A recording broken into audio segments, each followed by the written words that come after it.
I heard the knock long before I admitted it was real. 3 slow taps. Measured. Too familiar.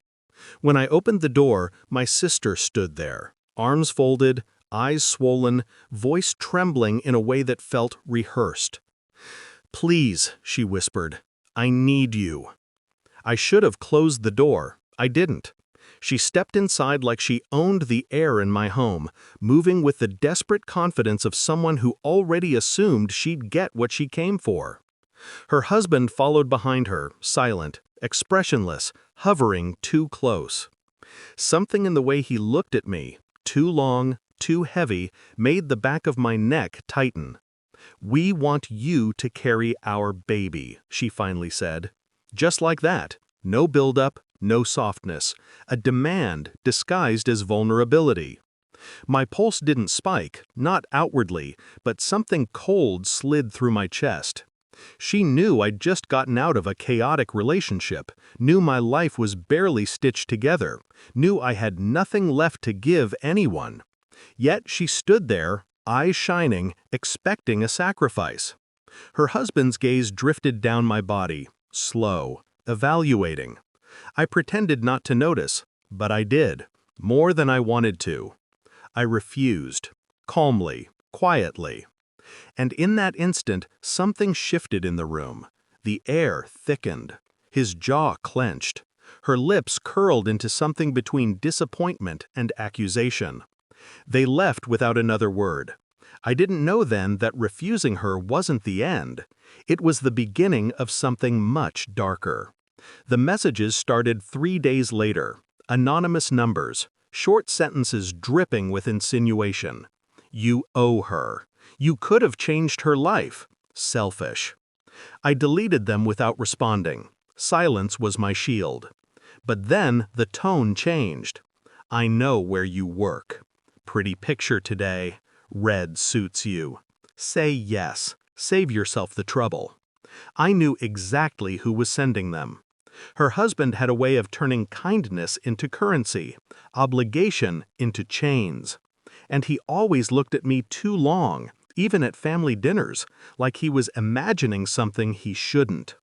My refusal bruised his ego, so he pushed back.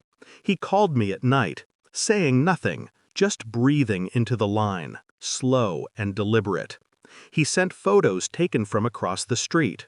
Flowers left at my door with no card. Voicemails in a soft, mocking tone. "I just want to talk. You misunderstood." Misunderstood. As if I couldn't feel the venom behind every word.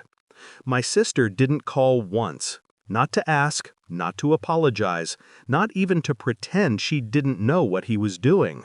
And that silence, that was the real betrayal. I began documenting everything. Screenshots, timestamps, recordings of the calls. I didn't engage, not once. That would have given him the chaos he wanted. Instead, I moved with the precision of someone who had been cornered before and learned never to flinch. I watched patterns, noticed how the calls always came when my sister was working late, how the messages got bolder on nights she slept at her mother-in-law's.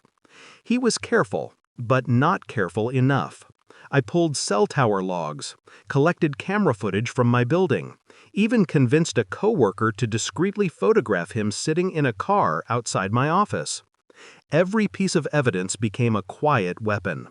Meanwhile, I acted normal, smiled at work, sent holiday emojis in the family group chat, pretended everything was fine. Inside, though, the pressure built. A slow, controlled burn. He thought he was hunting me. He didn't realize I was building the trap under his feet. The final trigger came on a Thursday night. A message lit my phone. "Open the door. I'm outside. We'll talk like adults."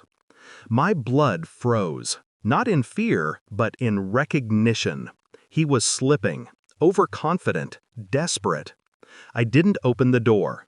I recorded everything. His voice, his threats, his begging, his sudden shift into anger when he realized I wasn't responding. Then I sent one message back. Smile for the camera.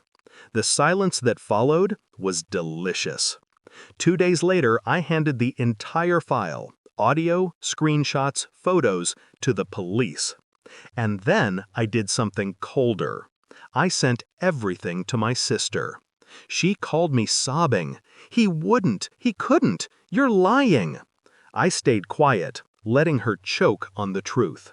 He was arrested the next morning. Harassment, stalking, attempted coercion. My sister showed up at my door, mascara streaked, hands shaking. "Why didn't you come to me?" she asked. I looked at her the way she used to look at me, like I was something small, something expected to break on command. "You already chose your side," I said.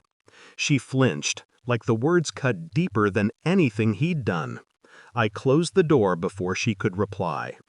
The house is quiet now.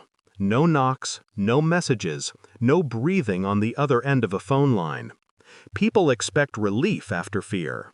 But what I feel is something colder, cleaner, clarity. My sister lost a husband. I lost an illusion. Some trades are worth the cost. And now, when I walk past the mirror, I see something steadier in my reflection. Something unbreakable. He thought fear would control me. He never understood. I don't bend.